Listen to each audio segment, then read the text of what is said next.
Bonjour, bonjour, bienvenue dans la petite fabrique de photographie, le podcast où nous explorons les coulisses du monde de la photographie à travers les yeux de certains de ses plus grands artistes. Je suis Gennaro, votre hôte, et aujourd'hui, j'ai l'immense plaisir d'accueillir Cédric Roux pour la troisième fois. Bonsoir, bonjour, pardon. Bonjour à tous. Cédric est un photographe de renom dont le parcours et la vision unique continuent de captiver et d'inspirer. Cédric Roux est ambassadeur Leica, membre d'Atlas Images aux côtés de Pierre Bellassène et membre du comité éditorial de la revue Epic. Cédric est un photographe qui transforme le quotidien en extraordinaire.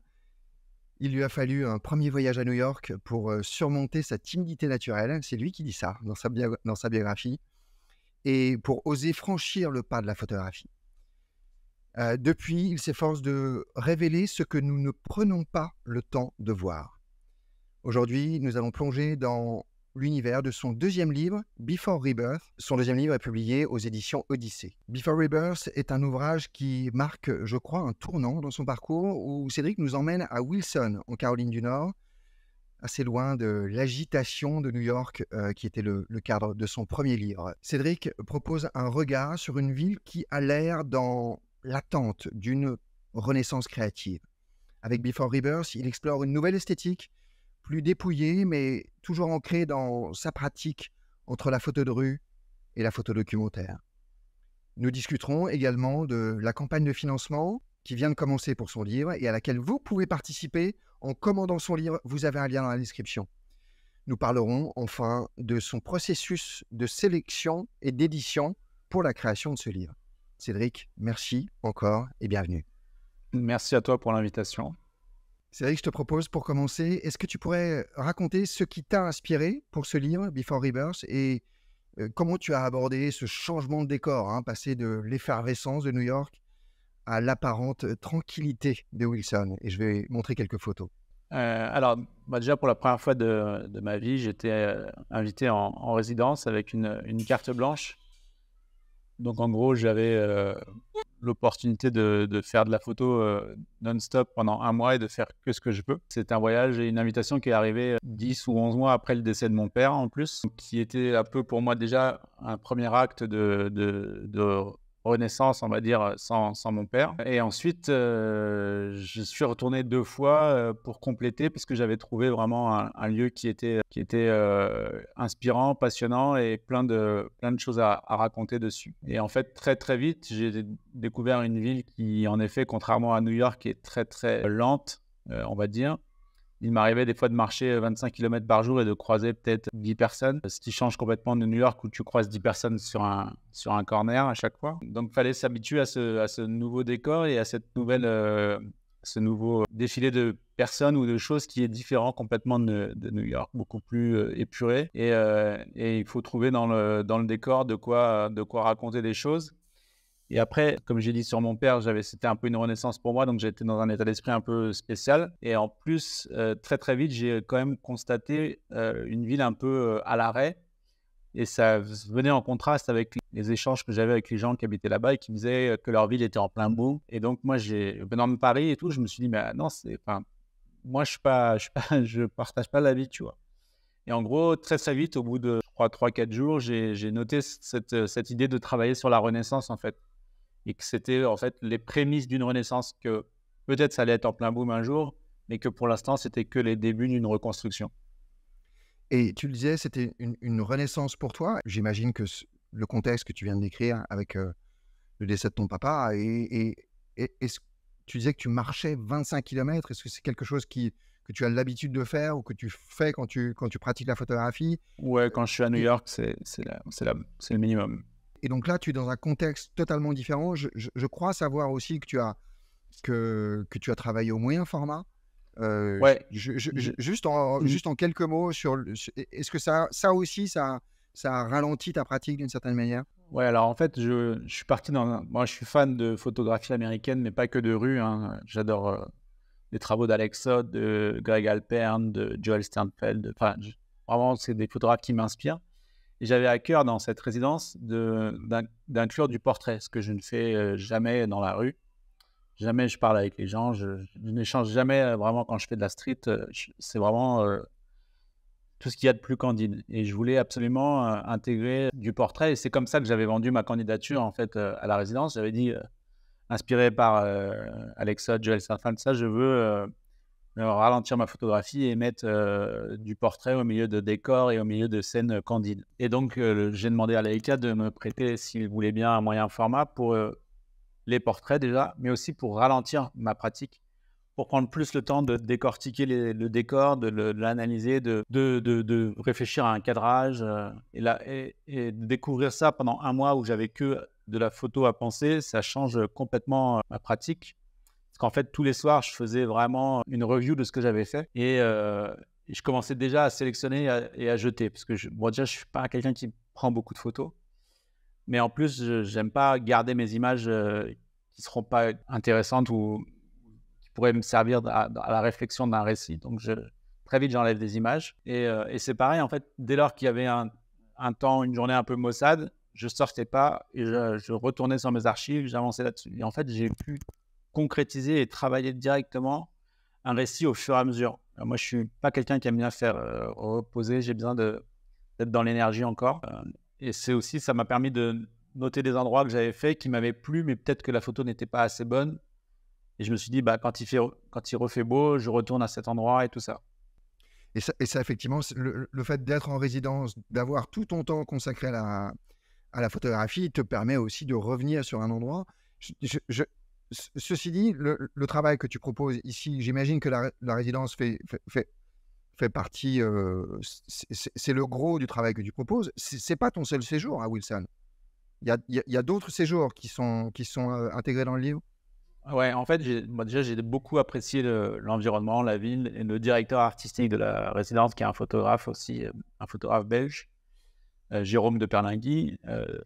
Et donc, en fait, il y a un festival tous les ans autour de la photo où 100 photographes font des photos affichées sur les murs de la ville, de Cédric Roux à Bruce Gilden, ou enfin voilà, des gens connus à des gens pas connus. Et donc, j'ai été invité en octobre 2022 parce que j'étais exposé sur les murs avec une photo. Donc j'y suis retourné et j'y suis retourné aussi déjà pour voir la photo, mais surtout parce que dans ma tête, j'avais vraiment, suite à la résidence qui a eu lieu en décembre 2021, j'avais vraiment un récit. Mais je me suis dit, essaye maintenant avec la maturité en plus d'avoir fait un livre sur New York, d'avoir vu ce qui a manqué peut-être, ou ce qui aurait pu être changé, ou j'en sais rien. Mais en gros, j'ai grandi en tant que photographe entre ma résidence et octobre 2022, même s'il n'y a que 10 mois d'écart. J'y suis retourné et j'y suis resté très peu de temps, je crois 3 jours, mais j'ai pu faire d'autres images qui sont incorporées dans le livre. Et de nouveau, en juin 2023, j'ai une photo exposée sur les murs, une nouvelle photo. Donc j'y suis retourné, cette fois je suis resté 5 jours. Et j'ai pu encore faire des photos et ça peut marquer aussi une sorte d'avancée dans la reconstruction d'une ville, justement. Donc ça avait du sens d'y retourner. Et donc, à partir de ces 3 séjours, alors, tu disais que tu avais peu de photos parce que tu les élimines assez vite, celles que tu ne trouves pas intéressantes ou que tu n'envisages pas de diffuser, de publier ou simplement de garder pour un projet. Et pour comprendre ton process d'édition, quand tu as décidé de commencer à travailler sur un projet de livre, tu es parti d'un corpus de combien de photos? Et quel est ce process qui t'a amené, je crois, à 41 photos dans le livre? Ouais, alors en effet, il y aura 41 photos dans le bouquin. Je suis en train de regarder, je vais te le dire en direct, le nombre d'images qu'il y a dans mon dossier de Wilson. Je dois avoir peut-être 400 ou 400 images, je pense, 450 images. Il faut savoir aussi que sur les conseils du directeur artistique de mon livre, j'ai passé toutes ces images en un autre format que mon format habituel, un format 4/5e qui correspond beaucoup plus à la photo documentaire et qui avait un vrai sens, qu'a bien souligné Jean-Mathieu Gauthier, le directeur artistique, pardon, qui me disait que, étant donné le vide qu'il y avait dans les images, les images gagneraient en efficacité en étant plus resserrées, on va dire, et qu'on pourrait mieux se baser sur ce qui marque sur l'image. Donc, je ne sais pas si c'était dans votre réflexion, mais le format du livre avec des photos principalement horizontales, le fait d'avoir du 5/4, effectivement, permet d'avoir plus de hauteur aussi, ou est-ce que ça joue? Ouais. Pas du tout? Si, si, tout est envisagé ensemble, mais il m'a parlé du 4/5e avant qu'on parle de la taille du livre. Parce que je lui ai présenté ma série avant que j'en fasse un projet de livre. Et l'autre chose, c'est que fait rarissime, il y a énormément de photos, enfin, il y a beaucoup de photos verticales aussi, ce que je ne fais quasiment pas. Donc voilà, c'est vraiment un livre que je trouve beaucoup plus mature et plus narratif que le premier. Dans le premier, il y avait 60 images, il devait y en avoir peut-être 55 avec des gens et 500 personnes, un truc comme ça. Et là, j'en ai 15 avec des gens ou 16 avec des gens, je crois, sur 41, donc ça change complètement. Et il doit y en avoir, je ne sais plus, j'ai fait la stat l'autre jour, mais il doit y en avoir 15 ou 16 au moyen format et le reste au Q2 ou Q3, ça dépend. Tu parles de 450 images, tu arrives à 41 photos dans le livre. C'est un process qui te prend combien de temps? Combien de fois est-ce que tu reviens sur les photos? Combien de fois est-ce que tu refais la séquence? Est-ce que c'est un travail continu sur beaucoup de temps ou est-ce que tu t'es mis dedans sur une période donnée? Alors déjà, c'est 450 images de prise. Enfin, de prise, non, de sauvegarder, d'exporter sur mon dossier. Une fois passé au 4/5e, j'en perds déjà. Parce qu'il y en a qui ne rentrent plus. Donc, on est passé peut-être à 350 ou 300, un truc comme ça. En fait, j'ai présenté cette série à un festival cet été.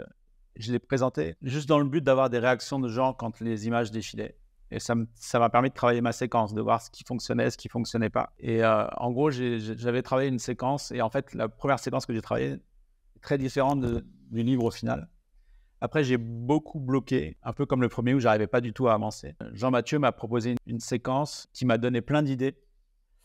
Et ce qui fait que j'ai retravaillé la séquence de Jean-Mathieu. Et en 2 heures un soir et 1h30 le lendemain matin, j'ai finalisé ma séquence. Quelle est la particularité de la séquence que tu as proposée à Jean-Mathieu qui t'a fait regarder tes photos sous un nouveau jour? Je sais pas, mais j'ai eu un. Et c'est comme en fait, le premier livre, ça m'avait fait pareil. Je galérais. Et à un moment où j'ai eu une illumination, et en fait, c'est comme si tout se rentrait dans l'ordre et que mes images, je pouvais les enchaîner à la file et tout, ça marchait, quoi. Ouais. Donc Une ça, sorte de c'est puzzle cool. qui C'est ça, comme se si met qui se met en place d'un seul coup, c'est ça? Exactement. Et après, il y aura quand même des images qui seront au format classique de tiers, parce qu'il y aura 4 photos qui seront en pleine page, on va dire.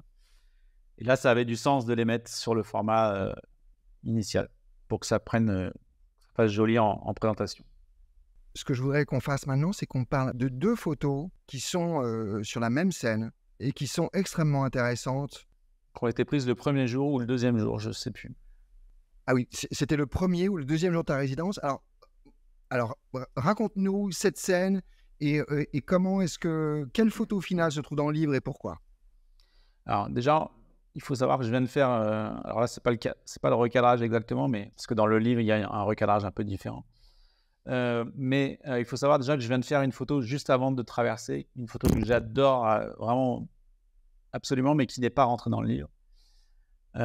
Donc comme les gens qui me suivent sur les vidéos savent un peu, j'en parle souvent, je fonctionne au rush beaucoup. Et là, je sors d'une photo dont je suis extrêmement satisfait et heureux de l'avoir prise. Donc, je sais que je rentre dans une période où, je ne sais pas pourquoi, mes sens sont un peu plus aiguisés, on va dire. Je vois la scène de loin, je traverse et je vois ces 3 protagonistes. Je vois cette ombre portée du lampadaire, l'ombre portée du sujet à droite. Je vois Hope dans le fond de la station-service. Donc, il y a écrit Hope, mais avec le H un peu abîmé, parce qu'on ne le voit pas, le H. Donc, ça a vraiment du sens pour moi, parce que là, je suis pas à l'état de la renaissance de la ville, mais je suis à l'état de ma renaissance personnelle. Donc, je vois ce mot espoir un petit peu en filigrane. Je capture avant que la scène disparaisse et je la vois et je fais ouais, c'est bon, je suis dans un rush. Je le sais, ça, je reproduis mon système habituel, je suis dans un rush, je sais qu'elle est très bien. Quand tu parles de rush, juste pour bien préciser, hein, c'est que tu te fais des séquences de photos très rapprochées où tu sens que tu tiens quelque chose et où tu profites de cette énergie. Ouais. C'est ça, exactement. Comme si tout ralentissait sous mes yeux. Ouais. C'est marrant parce que c'est quelque chose que tu décris, qu'on entend souvent chez des sportifs professionnels, hein, qui sont dans le flow et qui sont dans les joueurs de poker aussi. ou les joueurs de poker où on a l'impression que tous les paniers rentrent ou des choses comme ça, hein? Ouais, c'est ça, exactement. Donc je sais que j'ai pris cette photo, je la vois, je sais que j'ai un truc qui va vraiment marcher et dans ma tête, je me dis déjà: «Mais ça, c'est une photo, à récit, en fait». Heu et je continue d'avancer parce que je suis là pour un mois, donc j'ai envie de faire des photos, quoi. Et donc je me rapproche et je prends cette photo-là.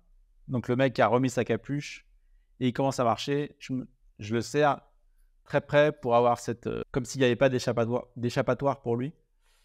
Et cette photo, je la prends et là, je me dis: «Bon, bah, voilà, je suis encore dans ce rush et tout» parce qu'elle est bonne. Mais pour moi, c'est une photo, en fait, qui raconte moins de choses et c'est une photo qui fonctionne par elle-même et donc en gros, dans ma tête, dès le jour où je la prends, je dis: «Ça, c'est une photo» entre guillemets, genre Instagram. C'est une photo que je vais pouvoir poster facilement sur mon réseau et l'autre, je me la réserve pour un projet. Si je fais un projet, ça sera l'autre qui sera dans le projet. Alors que celle-là, pour moi, elle vit toute seule. Ouais, alors ça, c'est extrêmement intéressant parce qu'effectivement, la 1re photo, en petit sur un téléphone, Elle Instagram ou marchera non, pas, ouais. elle est plus difficile à lire, hein, ça paraît assez évident. Alors que la seconde, il y a une sorte d'impact immédiat parce qu'on est plus proche, parce que C'est ça. j'ai pas envie de dire clean, mais c'est plus rapide à lire. C'est ça, ouais. C'est très efficace et moi, je suis un collectionneur de livres et quand je lis un livre, je m'arrête sur les photos, en fait. Enfin, sur les photos qui m'intéressent, hein. Si la photo m'intéresse pas, je ne veux pas m'arrêter dessus, mais dès lors que la photo m'interpelle, je vais rester, 1, 2, 3, 4, 5 minutes dessus à regarder toutes les lignes et la photo d'avant, elle mérite qu'on s'y attarde parce qu'il y a cette inscription. Enfin, si les gens sont curieux, ils vont aller voir le Hope, un petit peu effacé.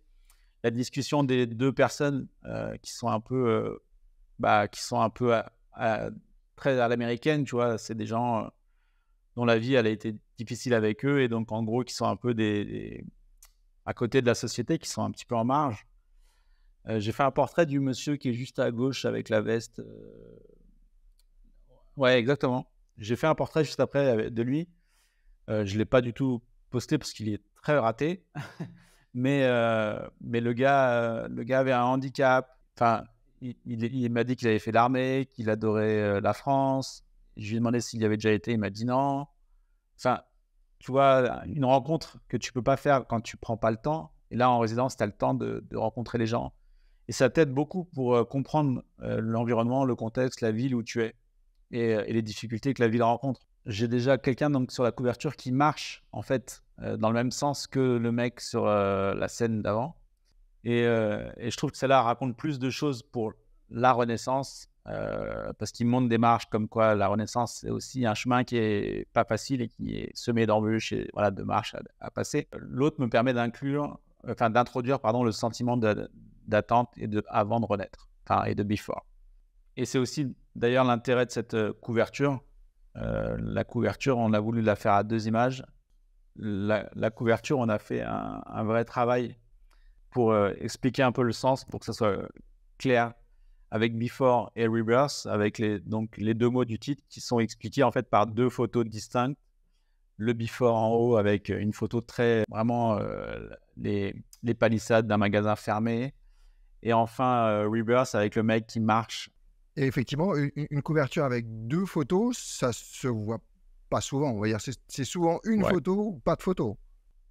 Ouais, ça, c'est l'avantage d'avoir la maison d'édition et des éditeurs qui te challengent. Parce que moi et Jean-Mathieu, on était partis et on était très épris d'une couverture qu'on avait proposée avec une seule photo et qu'on adorait vraiment beaucoup. Mais en fait, on a été challengés et je pense que c'est cool parce que ça nous permet de redéfinir notre pensée d'écouter ce qu'on nous dit. Et en fait, en effet, la couverture qu'on avait pensée, nous, je pense qu'elle est accessible beaucoup plus aux photographes, aux auteurs, etc. Alors que là, on fait une couverture qui peut attirer plus de monde sur le projet, qui peut toucher plus de gens avec des choses marquantes, très visuelles. En librairie, ça peut plus attraper l'œil que la première qui était vraiment plus intime. Super, merci beaucoup. Le financement participatif pour ce livre, Before Rebirth, termine dans quelques jours. Vous avez le lien dans la description pour précommander ce livre. Il sera livré, je crois, au mois de juin. Ouais, alors les gens qui vont le commander, ils le recevront en juin, je pense, et on fera des séances de signature à la semaine d'ouverture à Arles et il y aura d'autres dates à définir à Marseille, à Paris, à Lille, etc. Formidable. Ce financement participatif part sous les meilleurs augures. En tout cas, au moment où on enregistre, il vient de commencer et tu es quasiment à l'objectif. En tout cas, probablement, il sera atteint relativement rapidement. Qu'est-ce qu'on peut te souhaiter j'imagine que, j'imagine que euh, c'est bien enfin, un deuxième livre sur un sujet peut-être moins accessible ou moins connu que New York. C'est quelque chose qui, Bah, c'est une tu mise dois en être danger. heureux de ce démarrage. C'est une mise en danger, très clairement. C'est en gros ce que j'attends là, de ce livre, c'est vraiment qu'il soit bien accueilli, tout simplement, en fait. Ça valide comme quoi je suis pas juste un photographe qui va faire des photos visuellement fortes ou machin, mais qui a quelque chose, il y a un propos derrière. Et en gros, c'est pour un peu asseoir, entre guillemets, ma photographie, en fait, et de dire, bon, bah voilà, il raconte des choses, quoi. Et une distinction qu'on fait parfois et qui en réalité absurde entre la photographie de rue et la photographie documentaire, une qui serait plus spectaculaire et l'autre qui serait plus profonde. Mais en réalité, les 2 sont de la photographie, tout simplement. Oui, et puis moi, vraiment, je crois et j'en suis persuadé parce que j'ai mes archives et je sais sur quoi je travaille. J'ai un fil conducteur, même en street photographie, de toute façon.